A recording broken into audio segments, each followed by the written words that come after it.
Assalamu alaikum. Bismillahirrahmanirrahim. Wa sallallahu ala nabiyil karim.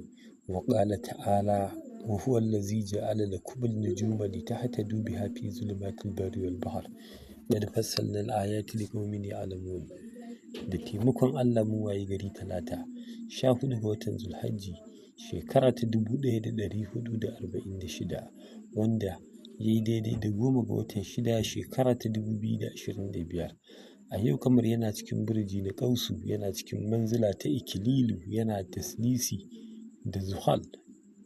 Sa'o'in ƙamar da taimakon Allah za su kasance kamar haka: ƙarfe 10:17 na safe zuwa ƙarfe 11:21, sai ƙarfe 5:45 na yamma zuwa ƙarfe 6:49, sai kuma ƙarfe 12:25 na dare zuwa ƙarfe 1:21 cikin taimakon Allah.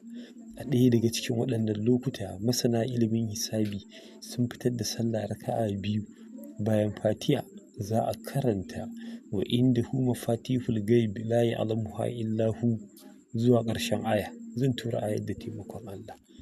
Bayan sallama ayi wa Annabi salati, ayi istighfari daidai gwargwado, sai a karanta ya fattahu 489 da taimakon Allah. Kasura rizquhu wa hasuna amalahu wa zana aqlahu wa nala muraduhu. Arziki zai yawaita kuma Allah zai baka hankali, ka zamanto mai kyakkyawan hankali, sannan Allah zai cika duka muradinka, duka buƙatarka da ka saka a gaba, duka ka roƙi Allah zai baka duka. Sa'o'in shamsu da taimakon Allah za su kasance kamar haka: ƙarfe 7:04 na safe zuwa ƙarfe 8:09, sai ƙarfe 2:30 na rana zuwa ƙarfe 3:07, sai kuma ƙarfe 9:07 na dare zuwa ƙarfe 10:03,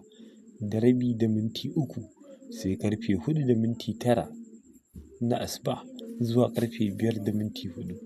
A ɗaya daga cikin waɗannan lokuta masana ilimin hisabi sun fitar da wuridin ya rahamanu ya ƙaribu 610, sai kuma a karanta inna rahmatallahi qaribun minal muhsinin guda 66 domin samun wadata ta arziki da samun yalwa da kuɓuta daga cikin baƙin ciki da kuma samun taimakon Allah da samun yardar Allah cikin duka lamura baki ɗaya.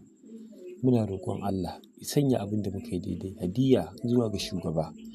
Muna neman taimakon Allah ya gafarta duka kurakuranmu. Daga ɗalibin kuma Ul'ainaini Zubairu Kasim da ke garin Kano, ƙarƙashin jagorancin gidan Falaki Charity Foundation.